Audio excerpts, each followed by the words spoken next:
No Man's Land is a new trading card game currently in development. Worlds collide in this tactical card game where battle mastery hinges on clever sequencing, strategic positioning, and holding No Man's Land. My name is David, and I'm a co-creator of No Man's Land, and today I'm going to go over how to play it. No Man's Land is a two-player game. Each player has two decks, a resource deck, and a 50-card main deck. In the 50-card main deck, you can have up to 3 copies of individual cards. The resource deck is a separate deck on the side that you use to grab resources needed to cast cards, which I'll go over a little bit later. Each player starts at 30 life, and your goal is to reduce your opponent down to 0. At the start of your turn, you'll shuffle your deck and draw 6 cards. Each player can have a maximum of 6 cards in their hand by the end of their turn. If you don't like your starting hand, each player may shuffle their hand back into your deck and redraw 6 cards. This is often referred to as a mulligan. You'll then add a converted resource of your choice from your resource deck onto your side of the field. Now, I'm going to go over what makes our game unique, which is our game board.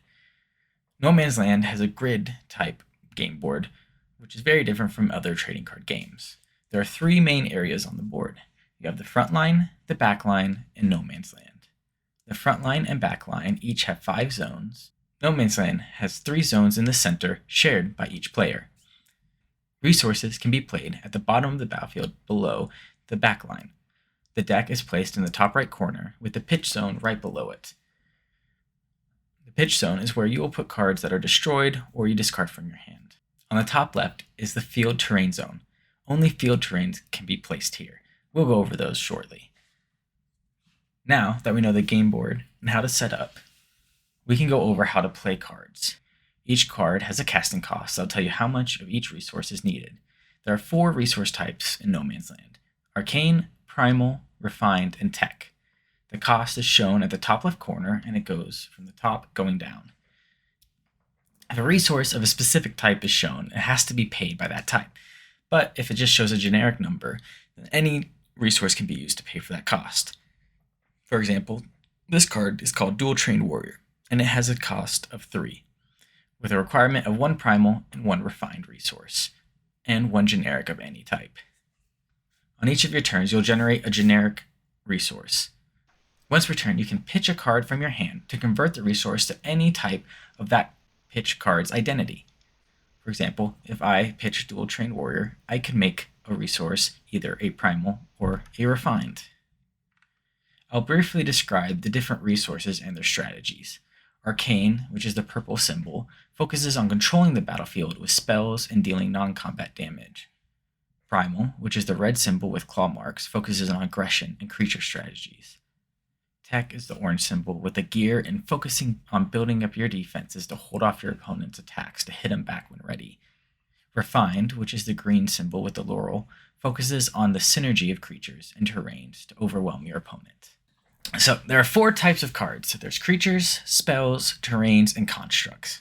Creatures are the most common card, and they're a primary focus for fighting on the battlefield and dealing damage to your opponent.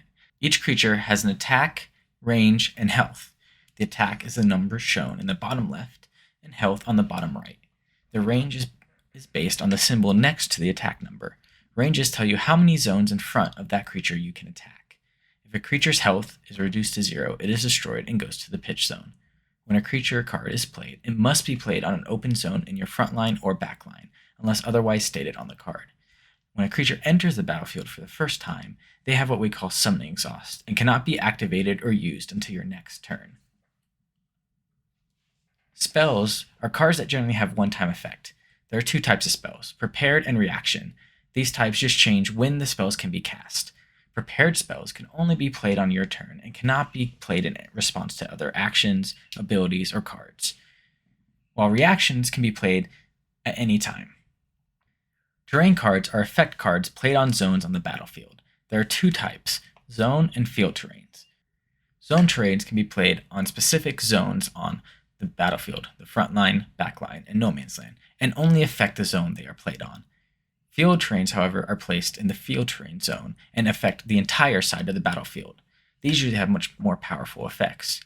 You treat zones with terrains like any normal zone. They just add extra effects when cards go in or out. Terrains have a unique mechanic where they can be stacked or played on top of each other. Only the top card of the stack has any effect. This means you can cover terrains to stop an effect, or replace it with one that you just played. Constructs like creature cards are placed on the main board, but they cannot move and only have a health stat. Its abilities can be immediately activated. There are different types of constructs: support, barricade, and utility. Barricades have a unique ability in that they can be played in no man's land. All cards may have keywords, which are bold words above the text box and are common abilities shared by many cards. These keywords can be found in our official rules page on our website and a link in the description below. Any card that is played on the battlefield and has health often is referred to as a unit. Exhausting and refreshing are essential components to how cards are used. Exhaust is a term that's used often and is similar to like tapping in other games. Unlike other games, creatures can receive more than one exhaust, so the use of tokens or dice are effective ways to track when a card is exhausted. Refresh simply means remove an exhaust from a unit. This is also used as a cost from any abilities. Any ability with exhaust in the cost can only be activated if the card has no exhaust on it. Units with an exhaust on them cannot be activated for their turn or activate any ability with exhaust in the cost. If a creature attacks and becomes exhausted before it moves during its activation, you may still move it. If the effect of an ability would exhaust a unit that is already exhausted, they gain an extra exhaust. At the beginning of your turn, during your refresh step, you may remove one exhaust from everything you control. For example, if a creature has 2 or more exhausts at the start of your turn, it will only lose one of them and will still be exhausted and unable to activate that turn.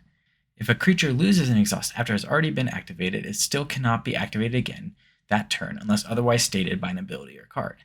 I briefly mentioned steps, so now we can go over the turn sequence in combat. You begin each turn with the start phase. This is the setup for your turn before you start doing anything. You do each of the following in order. First, you refresh, meaning you turn any of your resources upright. Creatures with summoning exhaust lose it if they have it. And you remove exhaust from any card on the battlefield you control. Then, you generate a new resource card. You put that unconverted in the resource pool area. Finally, you draw a card from your deck. On the first turn of the game, the player playing first does not draw.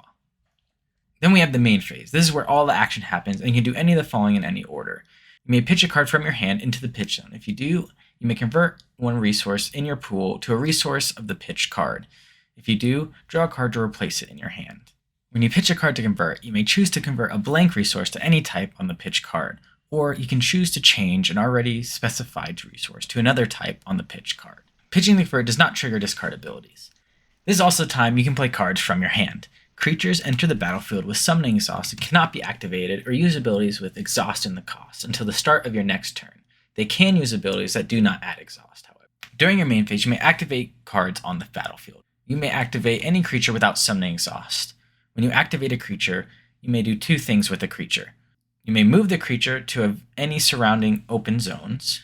You may attack with the creature. When you attack, they become exhausted before damage is dealt. You may not move a creature into an occupied space.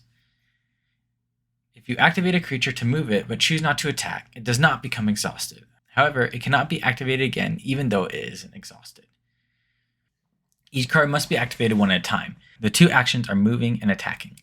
They can be done in any order, or you may choose not to do one or both. When you choose to move, you take your card and move it to one of the surrounding vacant zones. Cards cannot move past no man's land. When you choose to activate a creature but does not choose to attack, it does not become exhausted. However, it cannot be activated again even though it is already exhausted. You may choose to do this, for example, if a card has an exhaust cost.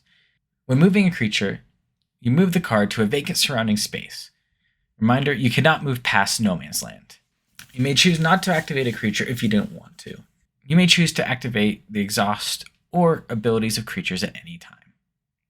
For example, this card, Portal Engineer, has an ability for 1 arcane and 1 generic and exhausting to move a creature up to 2 zones.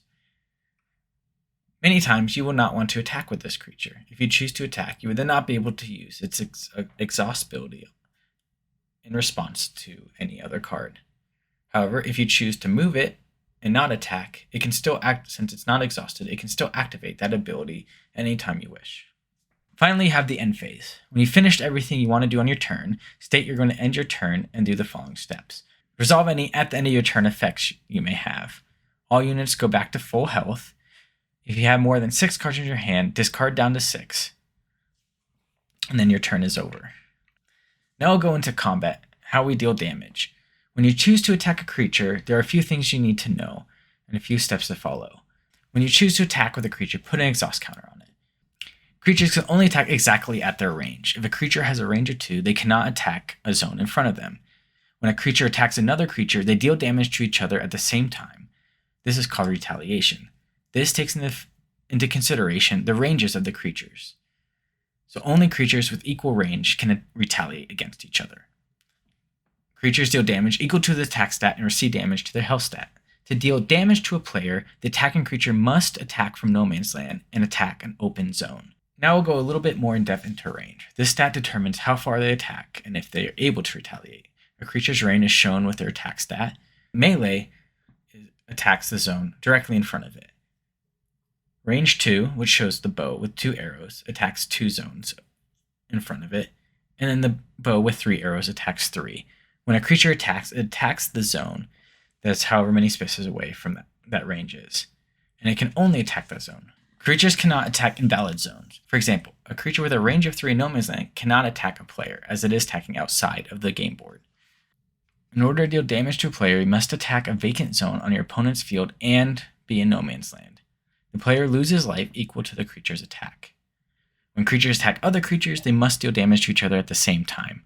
Both creatures' attack stat goes to the other's health stat. If a creature's health is dropped to or below 0, that creature will die at the end of combat. When constructs are attacked, there is no retaliation. They just lose health equal to the damage. When creatures attack, they're targeting the zone. If a creature's in the zone, the damage transfers to them. But that creature is moved before the damage step. The damage goes back to the zone, saving the creature. If this happens and the creature is attacking in no man's land, then the damage goes to the player. Now we'll go over the steps in combat. First, you declare the creature is attacking, exhaust it, and check the zone in its range. If there is a creature in that zone, determine if it can retaliate. Next, you deal damage. If the creature is attacking a vacant zone and is in no man's land, deal damage to opponent. If they are attacking an occupied zone and the creature can retaliate, both creatures deal damage to each other's health. If they are attacking an occupied zone and the creature cannot retaliate, then only the attacking creature deals damage. Finally, resolve all the damage. If any creature or constructs take damage greater than or equal to their health, destroy them and put them in the pitch zone. Now we'll cover the stack, which is how the order of cards and abilities take effect. If you have any experience playing other TCGs, then this is the same, but we'll cover for those who have not played a TCG before or are not familiar with it. The stack is an imaginary space used to order how cards and abilities take effect and resolve. When cards or abilities are paid for, they go onto the top of the stack before resolving and taking effect. After something is put onto the stack, starting with the player who is playing the current card or ability, then continuing in turn order. Players may choose to play cards at reaction speed or activate abilities that don't have timing restrictions. These are added to the top of the stack and continue until both players are done. Once both players have finished adding things to the stack, the cards and abilities are then resolved in order from the newest at the top of the stack down to the oldest that started the stack. Players may interrupt the resolving of the stack at any point with another reaction, spell, or ability. For example, if player A plays Elven Provisionary, which would give +1/+1 to all elf creatures once it enters the battlefield, and has a 3 health elf creature, for example Bloomfetcher, on the battlefield, and player B wants to kill player A's Bloomfetcher with Krunk's Technique, dealing 3 damage, before Elf Provisionary is on the battlefield, as it would make Bloomfetcher's health greater than the 3 damage Krunk's Technique would do. So in response, player A, trying to summon Elf Provisionary, player B cast Krunk's Technique at reaction speed, putting it on the stack on top of Elven Provisionary. Player A doesn't want the creature to die, so in response to player B playing Krunk's Technique, they cast Shield Deflection to give Bloomfetcher +2 health, and the ability goes on the stack on top of Krunk's Technique. Both players are now done playing cards and activating abilities, so we resolve the stack in order from newest to oldest. First, Shield Deflection resolves, turning the 1/3 Bloomfetcher into a 1/6. Then, Krunk's Technique hits Bloomfetcher, dropping his health by 3. Then, Elven Provisionary enters the battlefield, giving all elf creatures +1/+1. We'll go over a few special rules. You cannot respond to a player spending the resource on a card or ability, only the actual ability or playing of the card.